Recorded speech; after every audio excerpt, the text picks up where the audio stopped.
olha só, pessoal, finalmente, né, parece que saiu aí a conversa, o tal do acordo entre Lula e Trump. Será que eles chegaram num acordo? Acho que não, hein? Tá aqui, né, tá saindo em todos os portais de notícia que na manhã dessa segunda-feira, né, em conversa de aproximadamente 30 minutos, o Lula falou com o Trump, e aí tá falando aqui o G1, né, um portal aqui que é praticamente do Estado. Relembraram a boa química. O petista pediu a retirada do tarifaço. Foi o que falou aqui o Planalto Central sobre essa conversa. Agora nós vamos saber aqui, será que isso vai render alguma coisa? Será que vai dar algum resultado para o Brasil ou não?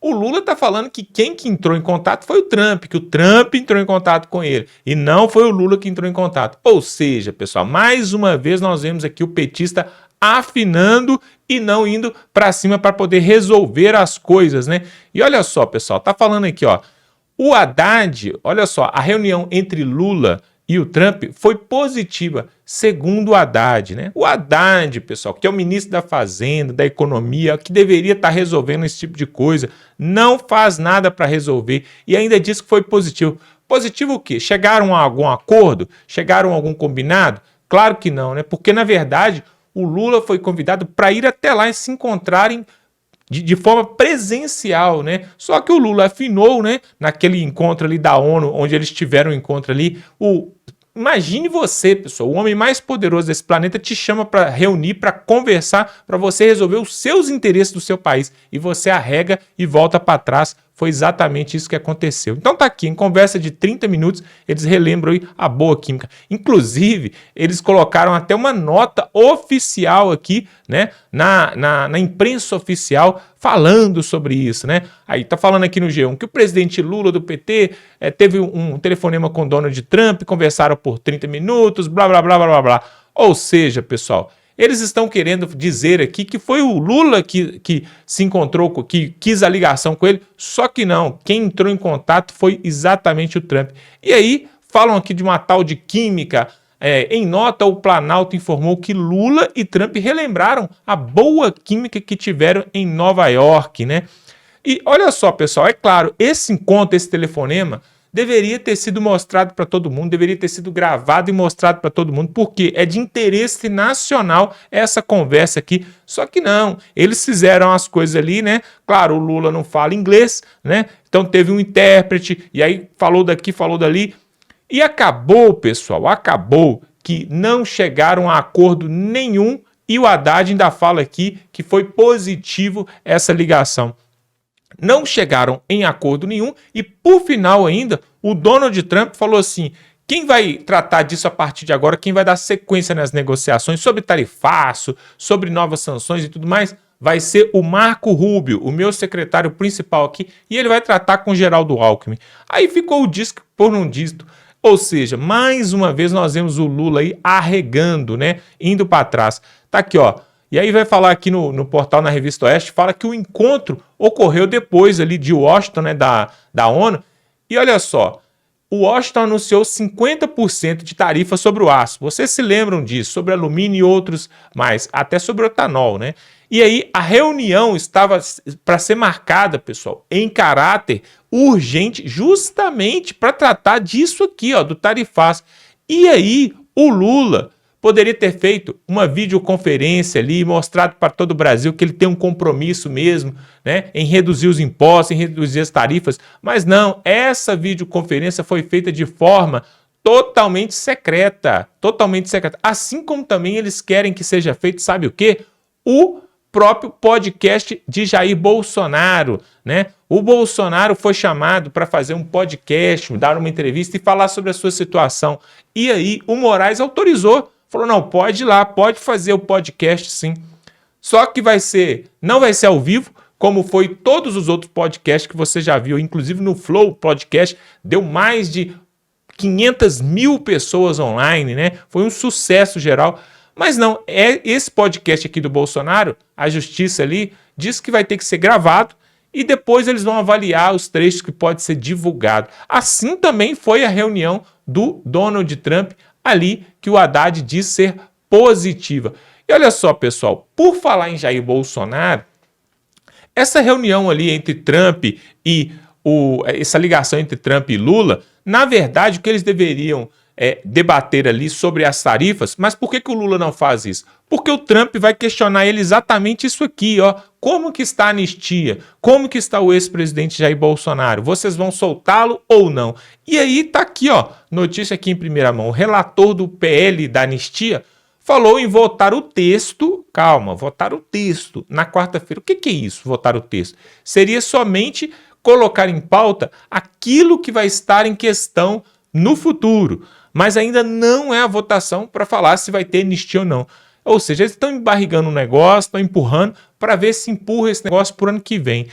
Aí o Paulinho da Força, que vocês já conhecem, sabe que ele é camaleão, ora está na esquerda, ora está na direita, ora está no centro, falou que vai fazer na quarta-feira. Mas vocês sabem que tipo de anistia que eles querem colocar. É aquela anistia com a dosimetria apenas. Segundo Temer, Michel Temer, que reapareceu das cinzas, falou, junto com o Paulinho da Força, que teria que ser uma anistia com dosimetria. Vamos diminuir a pena dos os condenados aí do 8 de janeiro e também de Jair Bolsonaro, e aí já está de bom tamanho. Só que não, a direita não quer isso, porque isso não serve para nada, né? Quando foi do lado deles lá em 79, aí foi geral, ampla e restrita. Agora eles querem com dosimetria e não vai passar. Mas está aqui o texto, parece que vai ser votado pelo menos o texto na quarta-feira. O Poder 360 trouxe essa notícia. Agora, juntamente com isso, ainda tem o final ainda do julgamento de Jair Bolsonaro, que ainda não terminou. Ele ainda não foi decretada a prisão dele. Essa prisão domiciliar que o Jair Bolsonaro está cumprindo é uma prisão, pessoal, que na verdade é uma medida cautelar, porque nem denúncia na PGR sobre este caso aí dessa prisão domiciliar, nem denúncia teve. Então, algumas pessoas estão falando ali em Brasília que essa autorização aqui de Moraes para que Bolsonaro possa participar desse podcast seria uma armadilha. Seria uma armadilha para justamente colocar o Bolsonaro diante de uma situação onde ele vai falar coisas e aí sim vai poder vir uma denúncia oficial da PGR sobre ele. Inclusive o José Dirceu falou, olha que absurdo, José Dirceu, né, amante do petismo aí, né, amigo de Lula, desde quando Lula era jovem, falou o seguinte, que Bolsonaro não tem condições físicas para poder ir para o regime fechado, para a PUDA, para um regime totalmente fechado. Agora eu te pergunto, o que o José Dirceu sabe e tem que opinar sobre prisão de alguém, sendo que ele mesmo foi condenado a vários e vários anos, vários anos, e não cumpriu também a sua sentença, e agora, né, cumpriu ali, talvez parte ou nem parte disso, né? Porque o judiciário hoje, você já sabe como que funciona no Brasil. E agora falando do Moraes, eu quero que você coloque aqui nos comentários o que você acha sobre essa questão do Alexandre de Moraes ter permitido aí o Bolsonaro ir nesse podcast. Você acha que isso é uma armadilha, isso é uma pegadinha justamente para poder tentar incriminá-lo ou não? Poderia sim ser algo produtivo para, enfim, ele falar aquilo que ele realmente pensa, né? Aí tá aqui, né? O Bolsonaro, na verdade, pessoal, foi convidado para participar do podcast ali do Café com Ferri. Esse Ferri, ele é um empreendedor multimilionário, um investidor, ele tem interesse sim que a direita volte no poder. Pelo menos isso, né? Ele tem interesse. Agora, não se sabe se já foi passado o texto para ele ali das perguntas que ele vai fazer, porque de repente isso aqui pode ser também uma grande pegadinha, ó, faz essa e essa pergunta, e aí o Bolsonaro cai na armadilha, tá tudo gravado, e aí eles têm um álibi para poder de repente até levá-lo para o regime totalmente fechado, que seria aí um absurdo na altura do campeonato. Mas preste atenção, pessoal, essa questão aqui, uma conversa de 30 minutos, Lula com Trump, não conseguiu resolver em nada. E aí, pediu para retirar o tarifaço? Será que ele teve mesmo a cara de pedir? Eu queria ver, pessoal, eu queria ver essa conversa. Tudo que eu queria ser era um mosquitinho ali para poder ver essa conversa. Vocês se lembram quando o Zelensky, né, o primeiro-ministro ali, o presidente ali da Ucrânia, se reuniu pela primeira vez ali com Donald Trump? Pois é, ele se reuniu com Trump e aí já foi querer colocar o dedão na cara do Trump ali, falar sobre, você tem que ir lá, tem que interferir, você tem que ir no Putin, tem que falar.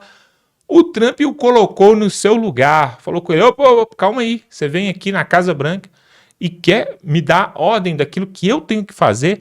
Aí vocês acham que o Lula nesse telefonema, se ele foi altivo, se ele foi presunçoso, vocês acham que o Trump ia deixar por menos? Porque está mais do que claro, esse tarifaço, né, que foi aplicado ali pela Casa Branca ao Brasil, foi claro em resposta à perseguição a Jair Bolsonaro e os seus apoiadores. Não tem dúvida disso. E o Lula sabe disso. E tão sabendo disso, o Lula não vai entrar nesse assunto aqui diretamente. Na verdade, pessoal, esse telefonema foi nada mais, nada menos do que uma simples satisfação para a população brasileira e também para o Moraes, né, que está ali com as suas sanções ali, inclusive sobre o seu escritório, né, um escritório bilionário. E aí o Lula precisava de dar uma satisfação para inglês ver, e aí foi lá e fez esse telefonema que não deu em nada, acabou em pizza, e o Haddad ainda me vira e fala ainda que foi produtivo, foi algo altamente positivo. Agora eu quero ver o Marco Rubio e o Geraldo Alckmin, o que eles vão arrumar.